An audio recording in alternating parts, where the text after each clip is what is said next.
Señores, señores, soy Jorge Saldaña para la orquesta, hoy en el marco de la Feria Nacional del Libro de la Universidad Autónoma de San Luis Potosí. Es un gusto poder presentarles esta entrevista, esta charla que vamos a tener con Viri Ríos. Viri Ríos es una académica muy distinguida de nuestro país, doctora en gobierno de la Universidad de Harvard y colaboradora de los medios de comunicación más importantes, por decir dos, Milenio en México y El País en España. Hoy vamos a hablar sobre su libro que escribió junto con Ray Campos, que se llama Así no es, y en el que refuta muchas de nuestras creencias acerca de la meritocracia, la clase media, los salarios, los ingresos y en cómo nos percibimos los mexicanos. Viri, encantado de que estés con nosotros. ¿Cómo estás? Al contrario, muy bien, muchísimas gracias. Un gusto estar por aquí en la feria. Sabes que yo había querido por mucho tiempo venir a San Luis Potosí, entonces me da mucho gusto el finalmente poder estar aquí. Pero vienes de Pisa y Corre, tienes el tiempo muy limitado, va a haber una plática, una charla contigo, con todos los universitarios y toda la comunidad, que estaremos muy atentos a ella. Si me lo permites, tenemos algunas preguntas para ti, claro, respecto a este libro que tenemos acá en las manos. Adelante. Rompiendo mitos generacionales, voy a empezar por ahí, ¿no? En este libro que titulas Así no es, refutas una idea que tenemos de que las nuevas generaciones ganan menos o no logran lo que quieren porque son flojas, porque el gobierno las apoya, porque se gastan el dinero de los programas sociales en frivolidades y tonterías. Tú refutas esto con qué evidencia y cómo concretamente se demuestra que este problema no es individual, sino estructural, y cómo pueden, por ejemplo, los millennials y boomers encontrarse en esta conversación. Claro. Bueno, primero te cuento que este libro es una coautoría con Raimundo Campos, quien es director del Centro de Estudios Económicos del Colegio de México. Sí. Los dos somos académicos, entonces los dos decidimos hacer este libro para desmitificar muchas ideas que son muy comunes entre los mexicanos y que, de acuerdo a la evidencia, la ciencia y los datos, pues está comprobado que son falsos. A lo largo del libro hay 11 distintos mitos y, de hecho, el libro empieza con un test que todos pueden aplicar, que todos pueden conocer, y con ese test a ti el libro te identifica, digamos, el número de mitos más o menos que tú crees y te recomienda una lectura específica, personalizada, digamos, para que tú leas el libro de la forma que a ti más te convenga y que a ti más te sirva. Además nos dices como por dónde empezar, ¿no? Si Exacto, por dónde empezar, sugerimos ¿no? por dónde empezar. Entonces el libro tiene muchas formas de leerse, porque a lo largo de sus 11 distintos capítulos, bueno, más su introducción, entonces sus 12 capítulos, cada uno de los capítulos es independiente. Entonces eso hace que tú puedas leer el capítulo 3 sin antes haber leído el 2 y así, ¿no? Todos los capítulos independientes. Uno de ellos, el que tú mencionas, habla del mito de que los jóvenes son flojos y por eso ganan menos. Así es. Un mito, por cierto, muy creído a lo largo de todo el país, prácticamente la totalidad de las regiones geográficas, género, edad, cree que los jóvenes son más flojos ahora, y lo que nosotros mostramos es que eso no es cierto.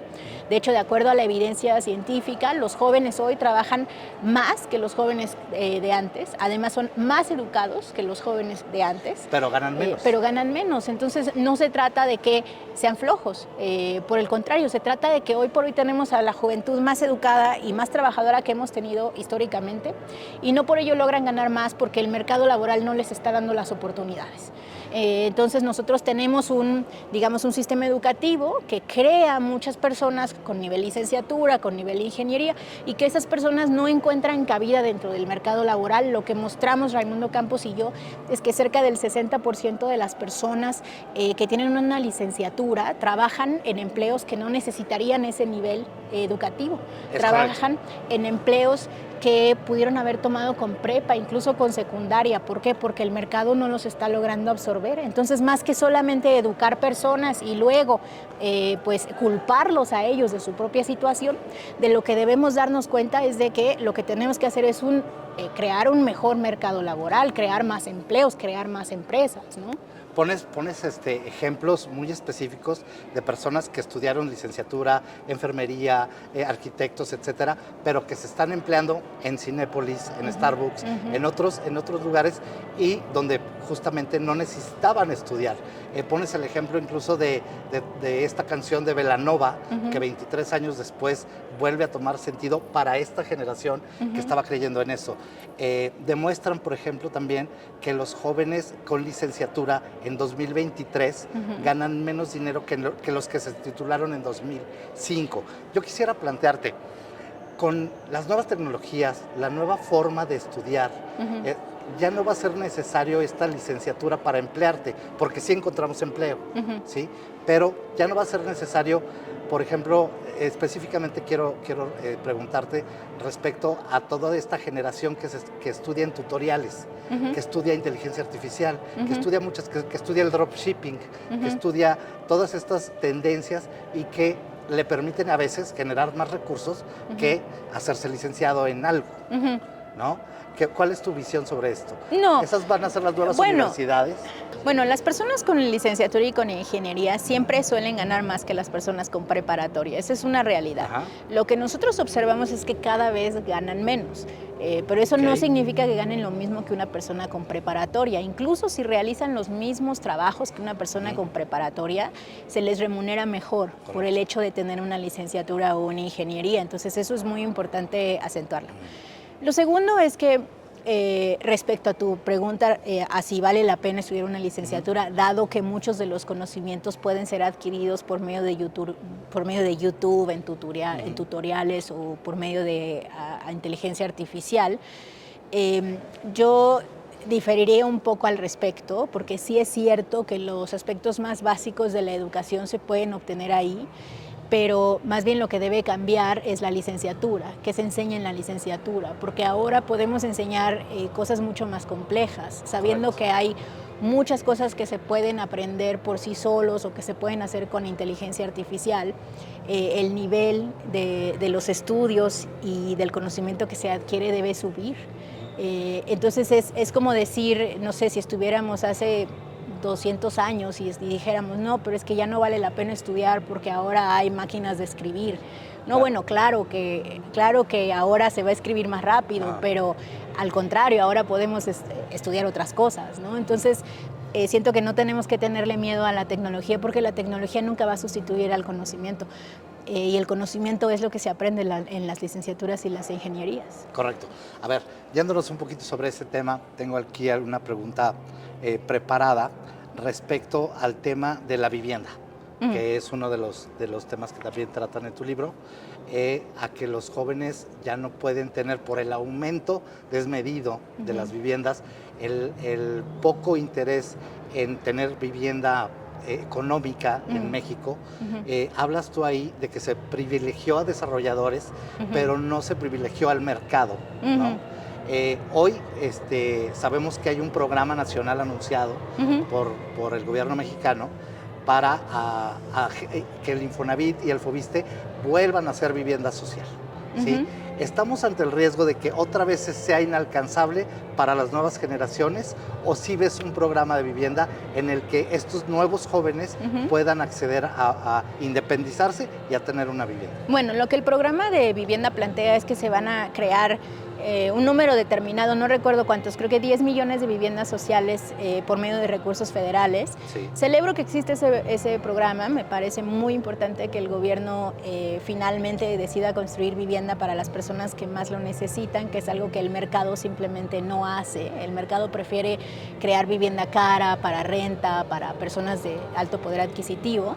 Yo veo dos grandes riesgos con ese programa. El primero es cómo se va a hacer la distribución de esas viviendas, porque no queremos que terminen siendo distribuidas con motivos políticos para personas cercanas al poder o incluso de forma corrupta a los amigos o a los familiares de las personas que tienen cargos públicos. Y el segundo riesgo que veo, que esperemos que esto se resuelva mediante una asignación real y aleatoria, y el segundo problema que yo veo es que no veo que vaya a ser suficiente. Es decir, 10 millones de viviendas es apenas lo que se necesita para cubrir la demanda de Ciudad de México y nos falta de todo el resto del país.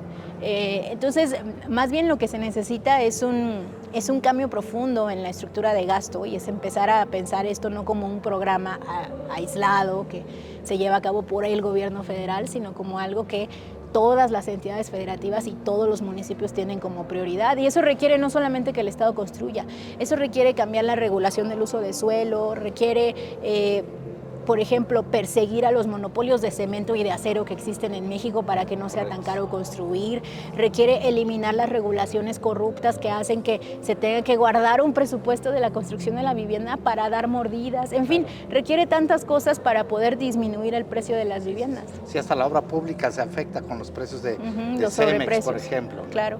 A ver, justamente sobre esto, el gobierno, ¿codo o gastalón? Viri, en Así No Es nos cuentas que el gobierno gasta mucho menos, y tienes los datos que lo demuestran, mucho menos que la mayoría de los países del mundo. Sin embargo, existe este mito de que el gobierno está despilfarrando el dinero, que está regalando en los programas sociales y en los apoyos y en las becas, está regalando el dinero. ¿En qué debemos de verdad estar gastando y cuál es la realidad? ¿Estamos a dieta forzada o es un estado obeso? No, yo le llamo un estado anémico, porque en realidad, como tú bien mencionas, el gasto social del gobierno mexicano es extremadamente bajo. Incluso, si es verdad que han aumentado los programas sociales, incluso con esos aumentos, nosotros somos uno de los países con menor gasto social de toda la OCDE. Y si nosotros viéramos, por ejemplo, nuestro gasto en salud, medido como puntos del PIB, veríamos que en México se gasta en salud lo mismo que se gasta en los países de África subsahariana. Entonces, verdaderamente estamos en una situación muy, muy, muy precaria de gasto. Entonces, más que tener un gobierno al que se le debe poner a dieta, porque no hay de dónde ponerlo a dieta, lo que tenemos que hacer es un gobierno robusto, con suficientes recursos, con recursos además para monitoreo, para auditoría, para mejorar las policías, para tener mejor seguridad pública.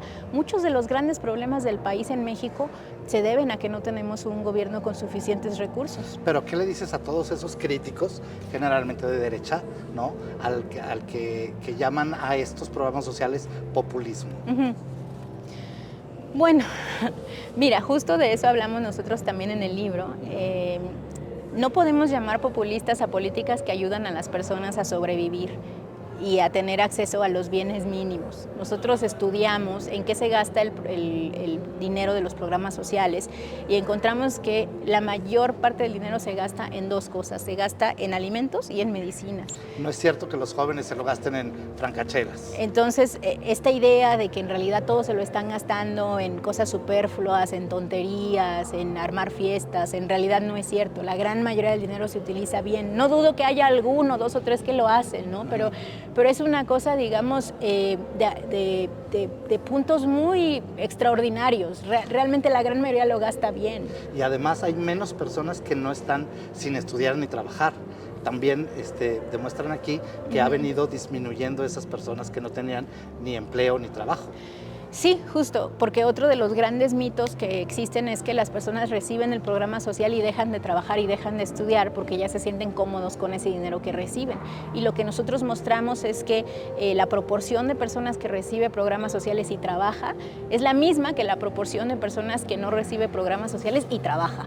Entonces no hay tal cosa como un digamos, florecimiento de la flojera a partir de los programas sociales.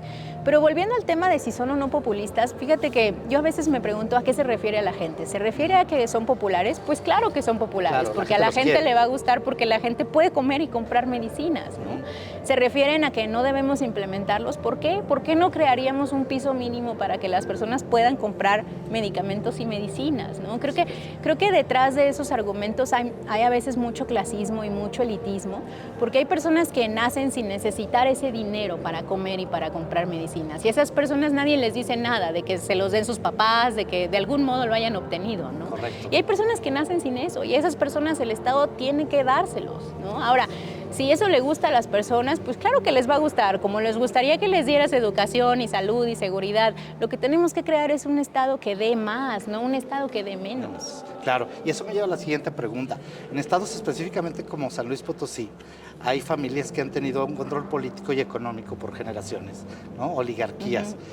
Oligarquías que fue dominante por años, sin embargo, se rompió ese dominio y tomó el control, por ejemplo, en este momento, un gobierno, vamos a decir, algo parecido a la Cuarta Transformación, aliados de la Cuarta Transformación, con programas sociales y de asistencia, infraestructura, etcétera, pero básicamente centrado su columna vertebral en lo social, ¿no? A partir de ello, viene la crítica sobre justamente lo que hablábamos, el populismo y este clasismo malentendido en San Luis, señala, ¿no?, que solamente esa clase dominante y gobernante tiene que regresar al poder.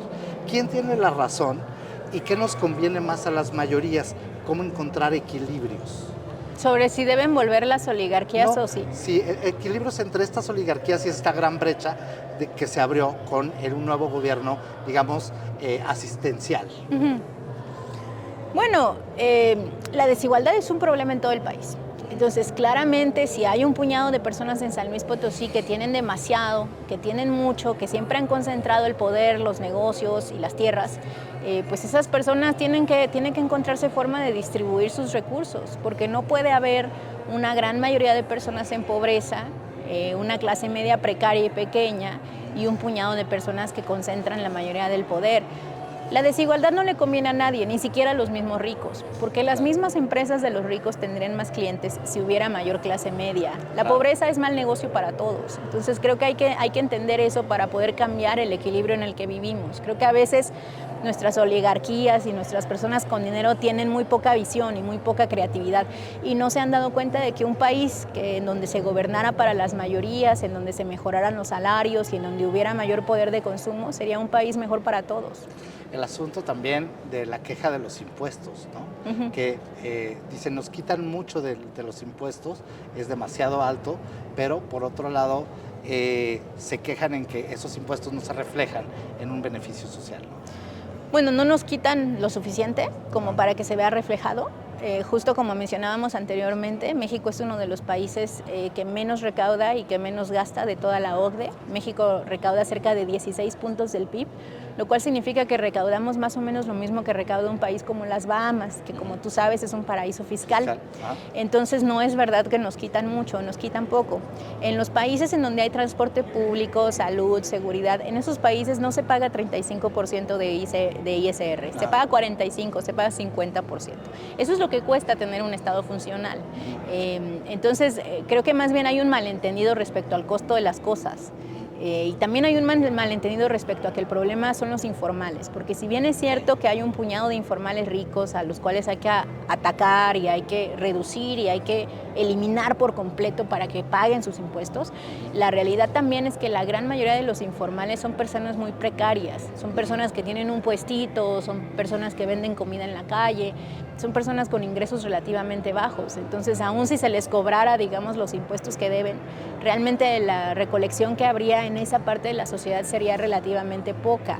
El gran problema de recaudación de México es que no se le está cobrando a los ricos lo que toca. No hay las tasas suficientemente elevadas para cobrarles y además hay una serie de regulaciones que permite que ellos legalmente reduzcan su carga fiscal de manera muy importante. Entonces eso hace que simplemente terminen pagando menos. Claro. Y preguntarnos quién se lleva verdaderamente como el pastel de esta recaudación, ¿no? Claro. Bueno, hoy por hoy los ricos sí pagan más impuestos que los pobres. Eso es una cosa natural en el sentido de que pues las tasas son más altas y los ricos tienen más dinero, ¿no? Eso sí sucede. El problema es que no sucede lo suficiente. Mira, ve, por ejemplo, en México cerca del 30% de los impuestos los paga el 10% más rico. Pero el 10% más rico tiene el 70% de la riqueza. Entonces nos faltaría cobrarles el doble, más del doble, para poder estar tablas respecto a lo que se necesita. Claro.